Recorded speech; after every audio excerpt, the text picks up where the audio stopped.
बोलो इंदिरा गांधी के, राजीव गांधी के हत्यारों को भी देश में वकील मिले थे कि नहीं? तुम थोड़ा शेयर करना। देखो भाई, मुझे मालूम नहीं मिले थे कि नहीं। बताओ, देश के प्रधानमंत्री को मारने वाले सबने देखा, सबको मालूम है कि इसने, वो खुद कबूल कर रहा है हाँ मारा है। फिर भी जब वकील उसके पक्ष में अभी वकील खड़े हुए थे कि नहीं, बचाने के लिए कि जेल भेजने के लिए? बोले क्यों क्यों? मैं देखो हमेशा पॉजिटिव सोचता हूं। मैंने दिमाग चलाया, मैंने कि ये वकील लोग भी हमारे देश के हैं, क्या प्रधानमंत्री इनका नहीं था? क्या ये नागरिक नहीं है? क्यों ऐसा करते?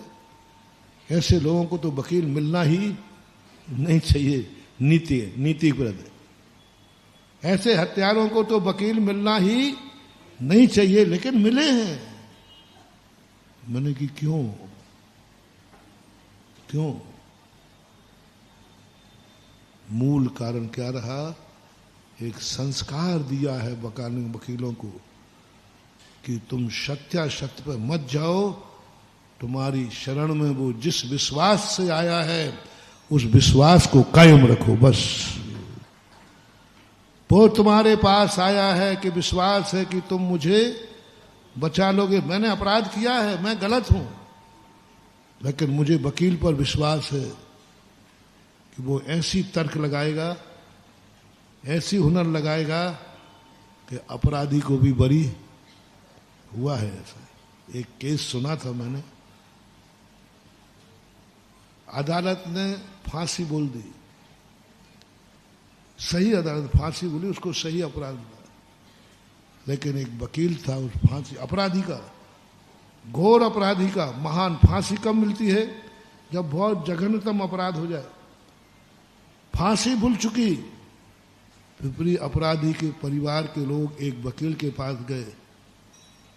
सब वकीलों ने कहा भैया अब क्या होता है, फांसी तो वारंट कट चुका है, तारीख निश्चित हो चुकी है, राष्ट्रपति याचिका भी खारिज हो चुकी है, सुप्रीम कोर्ट से फांसी हुई है, राष्ट्रपति याचिका भी, अब क्या हो? सब वकीलों ने नकार दिया। बोले भाई अब कुछ नहीं हो सकता। लेकिन किसी ने सलाह दी, एक वकील है वो अब भी बचा सकता है। सोचना महानुभाव, हम किस केस को पेश कर रहे हैं? जिसकी राष्ट्रपति याचिका भी खारिज, सुप्रीम कोर्ट से आदेश हुआ है। अब उसके लिए तो बता दे कोई बचा ही नहीं सकता, एक वकील बचा सकता है। उसके पास गए, बोले साहब मुझे, बोले अब क्या कर दे? मुझे आप पर विश्वास है कि आपकी अकल, आपकी बुद्धि, आपका तर्क, आपका अध्ययन इतना जबरदस्त है कि अब भी मुझे उम्मीद है कि आप मेरे क्लाइंट को बचा सकते हो, अपराधी को बचा सकते हो। केस ले लिया उसने। वकील लोग सुन रहे हो तो देखना, वकीलों की आज बुराई नहीं प्रशंसा ही कर रहा हूं। अपराधी है, 100% अपराधी है, लेकिन एक ऐसा वकील है जो शरण में फाइल हाथ में आ जाए तो वो उसे भी बरी करा लेगा कानून से। तुम ये मत समझना कि रिश्वत देके, नहीं तो तुम मामला करो। हाँ महाराज जो वो शायद फांसी लगाने वालों को खरीद लेगा। नहीं नहीं नहीं, वो 2 नंबर वाली बातें मैं नहीं करूंगा, मैं तो 1 नंबर की बात कर रहा हूं। ना खरीद के ना फरोख्त से, कुछ नहीं, 1 नंबर में कानून से बचाएगा, कानून बचाएगा। फांसी का फंदा लगा तारीख के अनुसार, और जैसे ही फांसी के फंदे को वो क्या बटन जो झटकाते क्या कहते वो, तैसे ही वकील खड़ा हो गया, रुकिए साहब, रुकिए साहब, इसमें लिखा है फांसी के फंदे पर चढ़ा दिया जाए। तो फांसी के फंदे पर चढ़ा दिया, इसमें यह थोड़ी लिखा कि प्राण ले लिए जाए। ऐसा कोई केस हुआ था? फांसी के फंदे पर कानून से उसने बचाया। कहां लिखा है कि इसको मारा जाए? ये लिखा है कि फांसी का फंदा, तो वो लगा दिया फंदा, बस मारने का कहां लिखा है।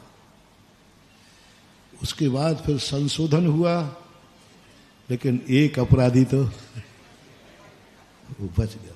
वो तो बच गया, उतारना पड़ा कानून के लिए, सुप्रीम कोर्ट को उतारना पड़ा। बात ठीक है, फांसी का फंदा दिया था, वो फंदा लग गया, प्राण लेने का थोड़ी लिखा था। बताते कि फिर विधान में संशोधन हुआ, इसे जब तक लटकाए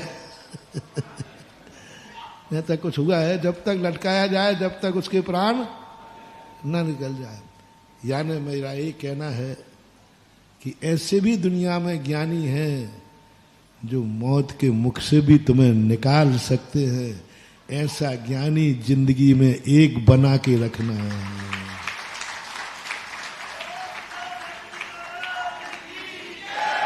एक ज्ञानी बना के रखना जो इस हालत तक पहुंचने पर भी तुम्हारी अंदर की आवाज कहे अभी भी विश्वास है, क्योंकि मेरे पास एक ज्ञानी है जो इस हालत में भी मुझे बचा सकता है। खोजो अब ज्ञानी, तुम्हें ऐसा कौन ज्ञानी मिलेगा। उस ज्ञानी को आपको पता करना है, बना के रखना, क्योंकि ये संसार है, मुसीबत किसी भी प्रकार की आ सकती। हर क्षेत्र में, व्यापार के क्षेत्र में कभी भी तुम्हें घाटा हो सकता है। एक ऐसे बड़े व्यापारी को बना के रखना, कितना ही बड़ा हो, जब तुम्हारे पास कुछ भी नहीं बचे तो वो ये कह देवे कोई बात नहीं, माल ले जाओ, बेचने के बाद दे देना। डूबती हुई दुकान की कोई सहायता नहीं करता, उजड़ी हुई दुकान की कोई सहायता, घाटे वाले को, दिवालिया वाले को कोई माल नहीं देता, कोई नहीं देगा। क्या देंगे, दिवालिया हो गया, मकान जायदाद सब बिक गई, रोड पे आ गया। बहुत करुणा करके कह रहा हूं, कितने ही बड़े बड़े सेठ क्यों ना हो, लेकिन ये उम्मीद, ये संभावना जिंदगी में हो सकती है कि नहीं कि रोड पे आ जाओ, दिवालिया, कुछ भी नहीं बचे। एक ऐसा बना के रख लो अभी से, जो रोड पे आई हुई मुसीबत में उसको पता चलेगा तो वो कहे घबराओ मत, माल ले जाओ, प्रतिदिन बेचो और बेचने के बाद पैसा दे देना, लेकिन जाओ अपने पैर पर खड़े हो जाओ। ऐसे व्यक्ति हैं दुनिया में कि नहीं, मैंने देखे। जिस व्यक्ति का कुछ भी नहीं है फिर भी कुछ लोग होते हैं, चिंता मत करो बड़े बड़े आदमियों के लिए। और ऐसा भाई बनाना, ऐसा एक सेठ बनाओ, बना के चलो, कुछ भी करना पड़े